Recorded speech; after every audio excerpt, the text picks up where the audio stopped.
बिस्मिल्लाहिर्रहमानिर्रहीम। आप प्रोग्राम देख रहे हैं पाकिस्तान टुडे। आज कौमी असम्बली का जो इजलास हो रहा है वो ये आखिरी इजलास कह सकते हैं कि 5 साल मुद्दत पूरी हो रही है। ये कब तक चलेगा ये अभी फैसला नहीं हुआ, क्योंकि ये लास्ट तक चलेगा।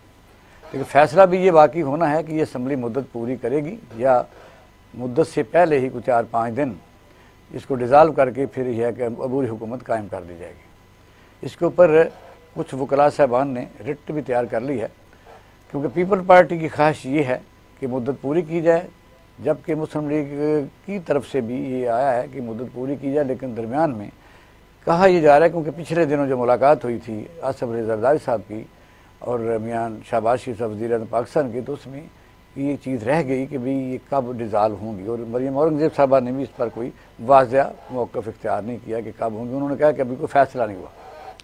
लेकिन असल सवाल ये नहीं है, असल सवाल ये है कि आइंदा जो अबूरी सेटअप आने जा रहा है उस पर इख्तलाफात सामने आए हैं कि अबूरी वज़ीर आज़म कौन होगा, क्योंकि पीपल पार्टी की ख्वाहिश है कि कोई सियासी आदमी होना चाहिए।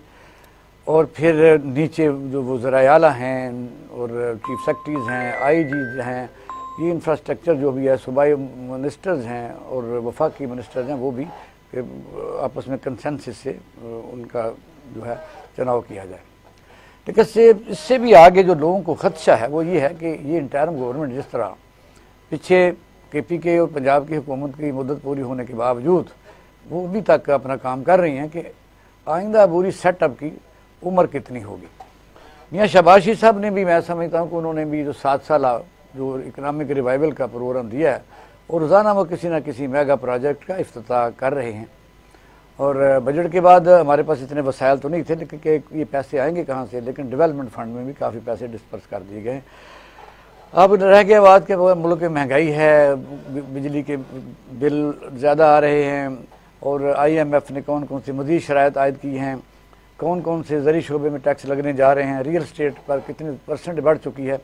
ये मौजू हम छोड़ देते हैं, क्योंकि ये अब सिर्फ यह पाकिस्तानी कौम इसी तरफ ही लगी हुई है कि मुल्क में क्या हो रहा है। मुल्क में या मुकदमे चल रहे हैं या तारीखें पढ़ रही हैं, और यह है कि आइंदा के सेटअप के लिए कुछ वादे वगैरह हो रहे हैं कि क्या किया जाए। और दूसरा हमारा ये जो मौजू होगा वो ये है कि एक अमरीकी साइफर जो गोरख धंधा बना हुआ है उस पर भी तमाम चैनल दिन रात लगे हुए हैं। इस हुकूमत के 14 महीने में उस पर कोई पेशरफ्त नहीं हुई, लेकिन इस आखिरी जो वीक्स गुजर रहे हैं इस पर उसका केस जो है FIR के हवाले कर दिया गया है। क्या होता है, और फिर ये कि अफ़गानिस्तान और पाकिस्तान के तल्लुकात में जो सर्दमहरी है, क्या हमारी खारजा पॉलिसी जो है वो नाकाम हो चुकी है, इस पर हम बात करेंगे। हमारे साथ मौजूद है राना मोहम्मद अरशद साहब हैं, पाकिस्तान मुस्लिम लीग नून से सीनियर रहनुमा हैं, और रुबाब सलमान साहिबा हैं, ये माहिर कानून हैं, और हमारे साथ कर्नल असद महमूद साहब भी शामिल रहेंगे। Welcome to the show. ये होती है जी रुबाब, ये जो जिस तरह आप तो एक ऐसे हाई कोर्ट में है और सारा दिन इस तरह अवामी राय उसको हम कहते हैं, तो पढ़े लिखे लोग भी हैं।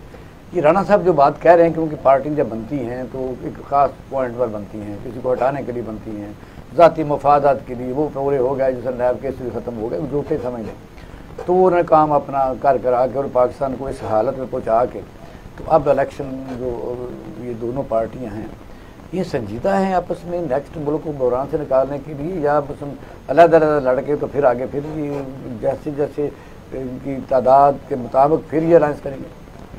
अगर देखा जाए जो अभी तक हम पास से देख रहे हैं उसमें यही है कि बेसिकली हर पॉलिटिकल जो पार्टी है उसका अपना स्टांस है और उसने वो लेकर आना है। वो डेफिनेटली इस वक्त इन लोगों की सारी बातें और इन लोगों की सारी सोच जो है वो एक मिली हुई थी, जिसकी वजह से ये लोग सब इकट्ठे हुए थे। और ऑब्वियसली ये तो अंडरस्टूड बात है कि ये लोग इन लोगों का जो एक मैंडेट था या वो नहीं है, वो जो है वो इनका अपना हर एक अपना है और उसी को ये लेकर चलेंगे।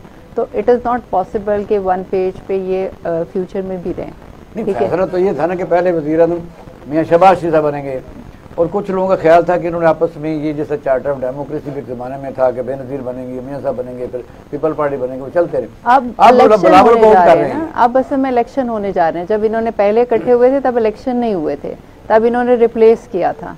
तो रिप्लेस करने के लिए उस वक्त जो भी सिनेरियो था उसमें यही सबसे बेहतर सिनेरियो था कि सब इकट्ठे हों और डिसाइड करें कि कौन कहाँ पे आ सकता है। इनको पता था कि इसके पास इतनी सीट्स हैं, इसके पास इतनी सीट, अब चूंकि दोबारा से इलेक्शन होने जा रहे हैं, अब इसके बाद ये डिसाइड होना ज़्यादा आसान होगा कि किसको कितनी सीट मिलती है। आपके ख्याल में इलेक्शन जो इंटरिम गवर्नमेंट आ रही है, जी जी, तो लोगों का क्या ख्याल है कि वो 60 दिन में या 90 दिन में इलेक्शन करवाएगी या वो 2-2.5 साल के लिए चलेगी?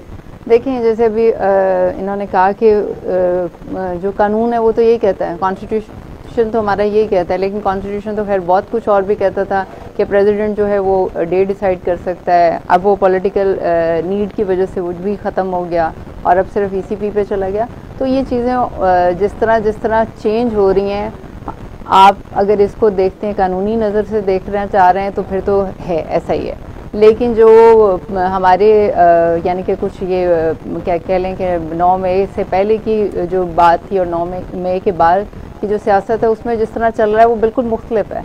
तो सियासी तौर पे नहीं नज़र आ रहा कि जो है वो 2 महीने में 60 डेज़ में या 90 डेज़ में वो कर लेंगे। हो सकता है ये जनवरी में भी चला जाए और हो सकता है फरवरी में चला जाए। रबाब से बात कर ले, रबाब बात सुने।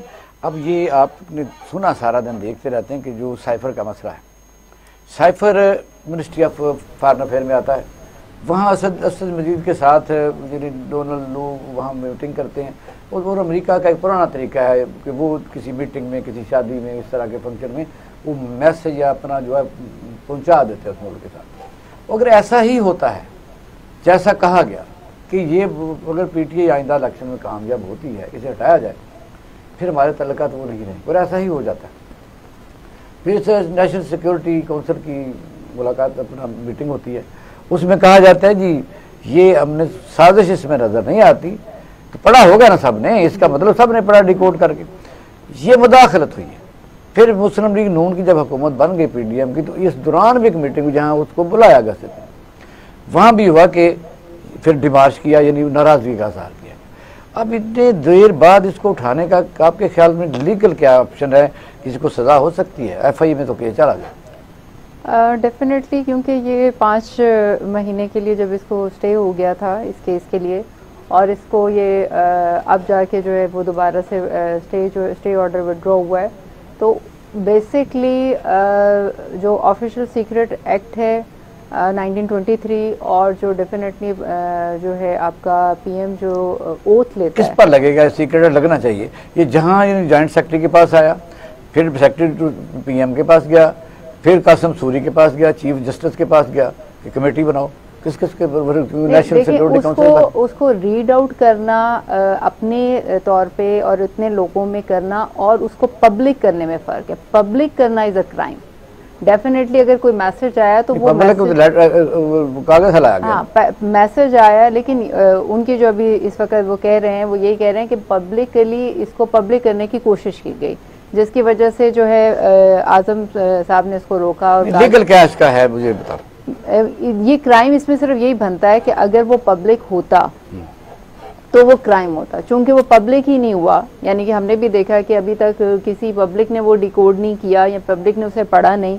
हाँ, और जो उसकी ऑडियो लीक्स हैं, अगर उसमें ये पता चलता है, दूसरा नुक्ता उसका ये है कि अगर ऑडियो लीक्स में ये पता चलता है कि उस साइफर को मिसयूज़ किया गया है कोई पॉलिटिकल गेन के लिए, और कोई सिर्फ लोगों को, पब्लिक को ये मैसेज दिया गया कि मेरे साथ ऐसा हुआ है, और उन्होंने असल में उसको डिकोड करके खुद सुना दिया कि जी हम एक मैसेज आया। दोनों लोगों ने हमें कोरोना में 6 लाख जी इसकी जो वैक्सीन उसकी रिकमेंडेशन से आई थी, और पाकिस्तान के साथ कई दफ़ा उसने इसकी मदद की, सलाब की, इस किस्म की। जाहिर बात है, ये तो पाकिस्तान डेस्क पर है वो।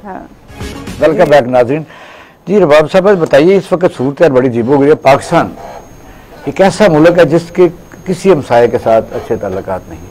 हमारी खारजा पॉलिसी, हमारा वज़ीर खारजा पूरी दुनिया में घूम रहा, 3-3 हफ्ते अमेरिका बैठा रहता जाकर, और अफ़गानिस्तान नहीं गया। अफ़गानिस्तान के मुतल्लिक़ वज़ीर दफ़ा का बयान और आर्मी चीफ का मौजूद है कि वो दहशतगर्दी उधर से हो रही है, वो रोक नहीं रही या रोकना नहीं चाहते। क्या कहते हैं? मैं इसके ऊपर सबसे पहले ये कहूँगी कि सब इम्पॉर्टेंट बात यह है कि एक तो पॉलिटिकल इंस्टेबिलिटी जो हमें नज़र आ रही है। आप कह रहे हैं कि हमारे हमसायों के साथ जो है वो ताल्लुकात अच्छे नहीं हैं। मैं कहती हूँ हमारे अपने साथ ही ताल्लुकात अच्छे नहीं हैं। हमसायों से तो तब ताल्लुकात अच्छे होते हैं जब आपके घर में ताल्लुकात अच्छे होते हैं। आपकी बॉर्डर लाइन बहुत अच्छी है, लाइन है।